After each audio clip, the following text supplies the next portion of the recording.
Bismillah, dalam rangka ketaatan kepada Allah dan suami, ana memutuskan untuk mengundurkan diri dari PNS. Mohon nasihat supaya ana lebih yakin dan bisa istiqamah. Syukran. Bismillah, ana izin minum dulu.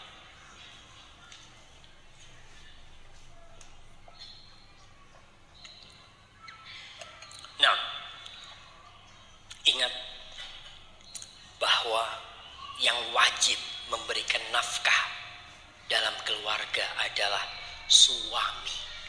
100% kewajiban memberi nafkah itu suami.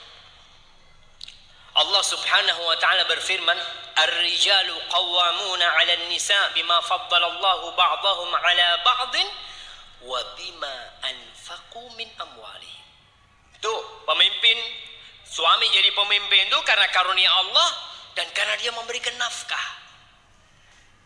Jadi ketika seorang lelaki menikah, udah, kalau dulu yang ngasih nafkah bapak ibunya nih, sekarang suaminya yang wajib memberikan nafkah. Jadi ketika seorang istri sudah menikah, sudah. Kalau memang suaminya memberikan nafkah, bismillah, taati suaminya dan surga. Kita taat kepada, kita meninggalkan pekerjaan kita nih karena taat kepada suami. Suami tidak mau dan suami minta kepada istri agar mendidik anaknya, bismillah. Insya Allah Allah akan berkahi. Jangan berpikir Ustaz, nanti saya kalau diceraikan suami nggak punya pekerjaan. Subhanallah, orang menikah jangan berpikir cerai. Terkadang orang tua itu nyuruh anaknya sekolah, nak kau harus sekolah tinggi, nak kau harus bekerja, nak nanti kalau diceraikan sama suamimu kau sudah punya pekerjaan. Kawin belum sudah dipersiapkan untuk cerai. Di situ ketika seorang istri punya pekerjaan, biasanya lebih mudah pisah dengan suaminya. Karena dia mengatakan nggak apa-apa, anda bisa cari makan sendiri. Subhanallah jamaah, kehidupan rumah tangga ini saling melengkapi. Nggak bisa suami jadi istri, istri nggak bisa jadi suami. Maka tugasnya udah beda-beda. Kalau sekarang ada yang mengatakan gender itu, para penggiat gender, aktivis gender ya, yang mengatakan ketika wakil presiden kita Bapak Yusuf Kala hendak memberikan 2 jam bagi wanita hamil atau wanita menyusui agar dia boleh telat ke tempat kerjanya. Itu ditentang oleh para aktivis gender.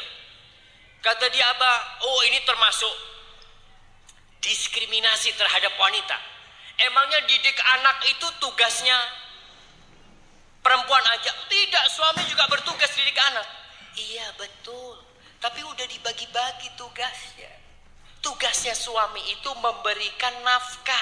Istrinya ini dijadikan ratu, bukan dijadikan kuli, bukan dijadikan penjaga toko. Subhanallah.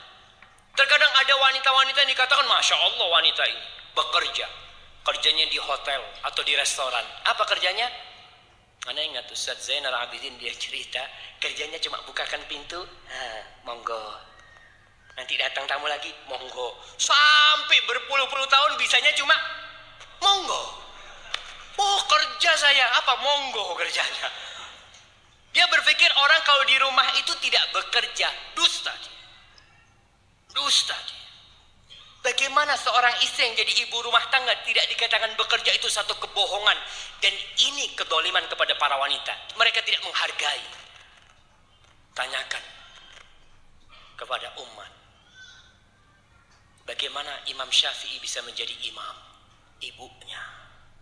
Kita tanyakan presiden-presiden yang jadi presiden. Kemana ibunya?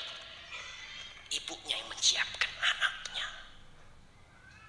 Jadi kembali kepada urusan mereka, wanita-wanita itu kesian jamaah. Ketika dia harus bekerja di luar, pulang ke rumah masih harus ngurusin anaknya. Gak mungkin si suami nyusuin anaknya, gak mungkin.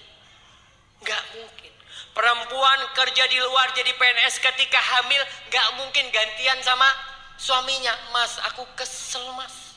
Iya, gantian hamilnya gak bisa. Maka di sini rahmat buat para wanita, tugas memberikan nafkah itu kepada suami. Wajib suami. Ketika suami tidak memberikan nafkah, nih si istri boleh minta cerai. ketika si suaminya tidak ngasihkan nafkah. Maka perlu hati-hati. Jadi tadi ini wanita, insya Allah dengan engkau berhenti dari PNS ini, kalau memang harus ngurusin anak dan taat kepada suami, katakan sami'na wa ata'na. Dan Rasul sallallahu alaihi wasallam pernah ditanya, siapakah wanita yang paling baik? Kata beliau, allati idza nadarta ilaiha sarratka, yang kalau kau memandang dia sejuk hatimu. Baik karena kecantikannya, baik kecantikan asli atau kecantikan bukan palsu ya, dengan dia bersolek, berdandan ya, itu bikin suaminya senang dengan pakaian-pakaian yang indah. Wa idza amartaha ata'atka, kalau disuruh tuh perempuan taat. Wa idza ghibta anha hafizatka fi malika wa farjiha, kalau kau sedang tidak di rumah, maka dia akan menjaga kehormatan dirinya dan hartamu. Itulah wanita yang paling baik jemaah.